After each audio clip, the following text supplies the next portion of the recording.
يا أيها النبي قل لأزواجك وبناتك ونساء المؤمنين يدنين عليهن من أولم يروا أن الله الذي خلق السماوات والأرض قادر على أن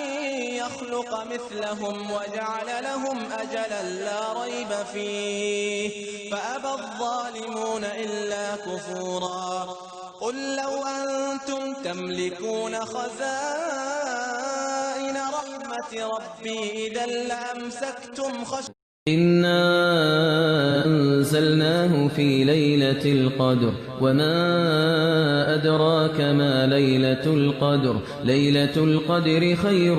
من 1000 شهر تنزل الملائكة